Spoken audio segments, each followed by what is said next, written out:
साझी करो जनाब ज़ाहिर पट्टी साहब।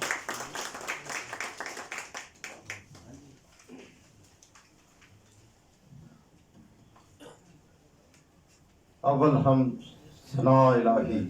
जो मालिक हर हकदा उसका नाम चितारण वाला किसे मैदान ना हकदा। बहुत शुक्रिया जी तमाम पंजाबी सेवकों का, दानिशवरों का और स्टेज पर बैठे पंजाबी सौजवानों का और पंजाब हाउस का खसूसी तौर पर राम मुदस्सर इकबाल भट्ट साहब और पैनल बैठे भाई नज़ीर अहमद कहोड़ जिन्होंने याद किया। तो गल जी अज 17 मार्च अज का दिहाड़ सॉरी 29 मार्च 29 मार्च का दिन ने ये पंजाबी एक काला दिहाड़ के नाम से जाना जाता। इस दिन अंग्रेज़ ने पंजाब नूं अपनी हुकूमत में शामिल किया अपनी स्टेट। और मैं दसना चाहना सब तो एंड से सारे तुहानूं पता है सब तो एंड से पंजाब से कब्जा किया गया सी। और पंजाब से कब्जा कर की वजह सी कि पंजाब एक मेरे शहर तक पंजाबी पुत्र महाराजा रणजीत सिंह ने 40 साल तक उन्हें रोकी रखा।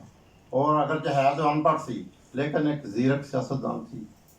और जीरक लीडर थी, राजा सी। उन्हें सतलज तो इधर नहीं होने देता। उस दौर पेशावर तो लैके जमुना तक और कश्मीर तो लैके कश्मीर तक पंजाब सी। और उस रणजीत सिंह जो ही इतों 1839 रुखसत होए दुनिया तो उस तो बाद रियासी साजिशां शुरू हो गई, महलाती साजिशां, तो 10 साल के अंग्रेज़ ने कब्जा कर लिया। बहरहाल एक लंबी तारीख है पंजाब की, पंजाब के दुखड़े दुखान की। शिव कुमार बटालवी ने कहा गवां दी रात लंबी है या मेरे गीत लंबे ने, न बैड़ी रात मुकदी है न मेरे गीत मुकदे ने। 800 साल तक फारसी इत्थे रही जी, दरबारी और सरकारी जबान, क्योंकि हमलावर जो भी आए वो अपनी जबान और कल्चर नाल लियाते हैं। 800 साल वस्ती एशिया जोड़े आए, ईरान तो आए, उन्होंने हुकूमत रही। तो फिर भी उस दौर के पंजाबी पढ़ाई जाती रही मदरसियां जोड़े भी सिलसिला सी। और बड़े बड़े महान शायर पैदा हुए, बाबा फरीद तो लैके ख्वाजा गुलाम फरीद तक बड़े बड़े बड़े क्लासिकल शायर, बादशाह जैसे शेक्सपियर जिन्होंने कहा जाता पंजाबी का। और पंजाबी अदब का मुकाबला दुनिया के किसी भी अदब का मुकाबला किया जा सकता है और यह साडा मान है। लेकिन अंग्रेज़ आया अज के दिहाड़ जो उन्हें कब्जा किया, उन्हें एनैक्स किया पंजाब में अपनी हुकूमत ने, सब तो पहला काम यह किया कि सरकारी जबान सरकारी दरबारी जबान जी फारसी की जगह पर उन्हें अंग्रेज़ी और जी तलीमी जबान जी स्कूलों में उर्दू नाफज की। और मैं समझना वो जो धड़ाव जोड़ा होया वो अज तक असी उद भुगत रहे हैं। अफसोस ये गल अंग्रेज़ तो किया लेकिन साड़ी जी अपनी लीड क्लास है जी उस जमाने के साढ़े आगू सन पंजाबी, मुसलमान होए या सिख हो या हिंदू, किसी ने मुकाबला नहीं किया, जिसकी वजह नाल पंजाब उर्दू के बड़े बड़े शायर पैदा हुए। पिछली सदी जी गालिब,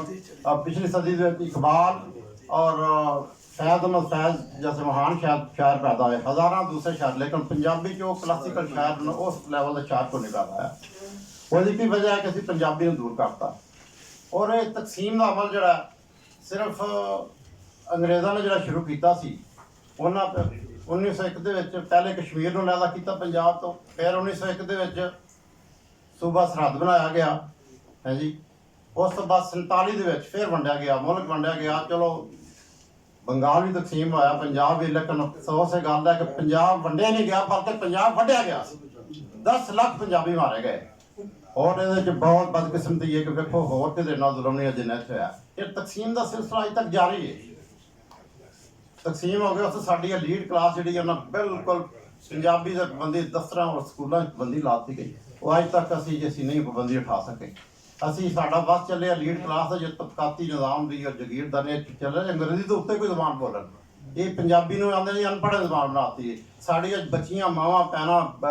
नौजवान बच्चे जो स्कूलों वो पंजाबी बोलने के आर महसूस करते हैं। मैं कई बार वेखे इंटरव्यू करो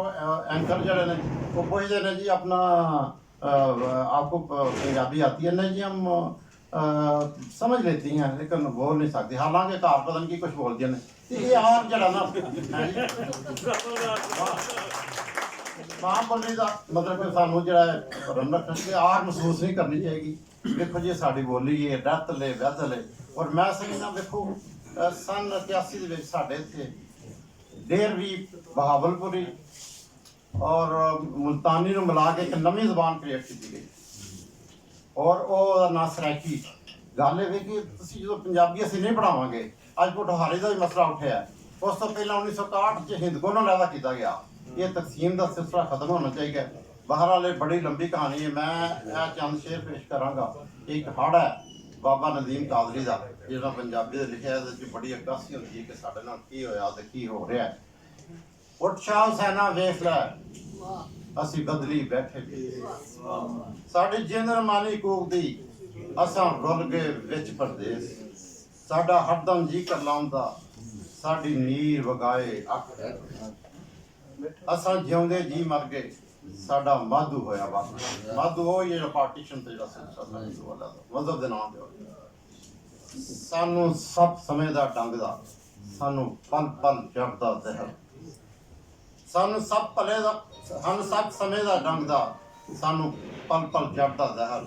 ਸਾਡੇ ਅੰਦਰ ਵੇਲੇ ਖੌਫ ਦੇ ਸਾਡੇ ਜੰਗਲ ਬਣ ਗਏ ਸ਼ਹਿਰ ਅੱਜ ਪੋਲਿਊਸ਼ਨ ਵੀ ਬਹੁਤ ਚੱਲ ਰਹੀ ਹੈ ਪਰ ਜੰਗਲ ਵੀ ਸਾਡੇ ਸ਼ਹਿਰ ਬਣਦੇ ਜਾ ਰਹੇ ਅਸਾਂ ਸ਼ੌਕ ਅੰਮਾ ਵਿੱਚ ਡੁੱਬਦੇ ਸਾਡੀ ਰੁੜ ਗਈ ਨੋਕ ਤਵਾ ਸਾਡੇ ਬੋਲਣ ਤੇ ਪਾਬੰਦੀਆਂ ਸਾਡੇ ਸਰ ਲੱਟ ਕੇ ਤਲਵਾਰ ਅਸਾਂ ਤੋਂ ਸ਼ਾਂਤ ਜਾਣਦੇ ਸਾਡੇ ਅੰਦਰ ਲੱਗੀ ਜਾਂਦੀ ਵਾਹ ਉਹ ਗੱਲ ਜੀ ਮੈਂ ਸਿਰਫ ਮੁਕਤਸਰ ਕਰਾਂਗਾ ਟਾਈਮ ਹੋਰ ਵੀ ਦੋਸਤਾਂ ਨੇ ਲੈਣਾ ਮੈਂ ਇੱਕ ਗੱਲ ਸਿਰਫ ਕਰਾਂਗਾ ਵੇਖੋ ਅਸੀਂ ਸਾਰੇ ਇੱਥੇ ਆਏ ਹਾਂ ਅਸੀਂ ਆਪਣੀ ਲੀਡਰਸ਼ਿਪ ਨੂੰ ਖਾ ਨੂਨ ਲੀਗ ਦੀਏ ਖਾ ਪੀਟੀਆਈ ਦੀਏ ਖਾ ਪੀਪਲ ਪਾਰਟੀ ਉਹਨਾਂ ਨੂੰ ਅਸੀਂ ਇੱਕ ਮੈਸੇਜ ਦੇਈਏ ਸਿਰਫ ਆ ਕੇ ਹੀ ਦੇਈਏ ਉਹਨਾਂ ਨੂੰ ਪਤਾ ਹੀ ਨਹੀਂ ਕੀ ਪੰਜਾਬ ਦਾ ਮਸਲਾ ਕੀ ਹੈ ਕਿ ਸਾਡੀ ਜ਼ੁਬਾਨ ਸਾਨੂੰ ਦਿਓ ਸਾਡੀ ਪਹਿਚਾਣ ਸਾਨੂੰ ਦਿਓ ਪੰਜਾਬੀ ਸਾਡੀ ਜ਼ੁਬਾਨ ਹੈ ਔਰ ਇਹ ਅਗਰ ਜ਼ੁਬਾਨ ਨਾਫਜ਼ ਹੋਏਗੀ ਤਾਂ ਅਸੀਂ ਆਪਣੇ ਰਹਿਤਲ ਨਾਲ ਜੁੜੇ ਰਵਾਂਗੇ ਔਰ ਇਹ ਇੱਕ ਹੀ ਸਿਰਫ ਸਾਡਾ ਇੱਕੋ ਹੀ ਮਸਲਾ ਨਹੀਂ ਬਾਕੀ ਮੇਲੇ ਠੇਲੇ ਕਰੋ ਜਿੰਨੇ ਮਰਜ਼ੀ ਕਾਨਫਰੰਸਾਂ ਹੁੰਦੀਆਂ ਰਹਿੰਦੀਆਂ ਨੇ ਲੇਕਿਨ ਖੁਦਾਰਾ ਇੱਕ ਮੈਸੇਜ ਦਿਓ ਉੱਤੋਂ ਨਹੀਂ ਤਬਦੀਲੀ ਹਮੇਸ਼ਾ ਉਦੋਂ ਹੁੰਦੀ ਹੈ ਔਰ ਇਹ ਤਬਦੀਲੀ ਹੋਣੀ ਦੇਰ ਤਾਂ ਜਿੰਨੀ ਦੇਰ ਤੁਸੀਂ ਹੁਣ ਤੱਕ ਮੈਸੇਜ ਨਹੀਂ ਮਿਲਿਆ ਪਿਛਲੇ ਦਿਨਾਂ 'ਚ ਅੱਗੇ ਮੈਡਮ ਫਰਮਾ ਰਿਹਾ ਸਾਨੂੰ ਅੱਗੇ ਗੱਲ ਇੱਥੇ ਹੋ ਰਹੀ ਸੀ ਕਿ ਮੈਡਮ ਮਰੀਮ ਨੇ ਗੱਲ ਵੀ ਕੀਤੀ ਹੈ ਬੜੀ ਸੋਹਣੀ ਗੱਲ ਕੀਤੀ ਹੈ ਲੇਕਿਨ ਗੱਲ ਦੀ ਗੱਲ ਤੱਕ ਨਹੀਂ ਉਹਨਾਂ ਨੂੰ ਬਾਰ-ਬਾਰ ਰਿਮਾਈਂਡਰ ਦਿੱਤਾ ਜਾਏ ਤੇ ਇਹ ਗੱਲ ਦਾ ਕਿ ਸਾਡੀ ਪੰਜਾਬੀ ਜ਼ੁਬਾਨ ਸਾਨੂੰ ਵਾਪਸ ਕਰੋ ਔਰ ਇਹ ਨਹੀਂ ਗੱਲ ਅਸੀਂ ਕੋਈ ਲਸਾਨੀਅਤ ਦੀ ਵੀ ਗੱਲ ਨਹੀਂ ਕਿ ਬਸ ਪਾਕਿਸਤਾਨ 70% ਪੰਜਾਬੀ ਬੋਲਦੇ ਨੇ ਪਾਕਿਸਤਾਨ 90% ਲੋਕ ਸਮਝਦੇ ਨੇ ਇਹ ਸਾਡੀ ਪਹਿਚਾਣ ਹੈ ਪਾਕਿस्तान वाह दुनिया में असल एक लिहाज पंजाबी मुल्क है क्योंकि अक्सरीती मुल्क है और बंगाल ना ज्यादा सी 52% क्या पंजाब ना ज्यादा नहीं जबान खोना ये पंजाब ना ज्यादा है तो बहरहाल सानू हिम्मत नहीं हारनी चाहिए मियाँ साहब ने कहा जल जल हार ना हारी हिम्मत एक दिन करसी पासा मुक्का मंगन चढ़े मोहम्मद औरत बढ़ता कासा बहुत शुक्रिया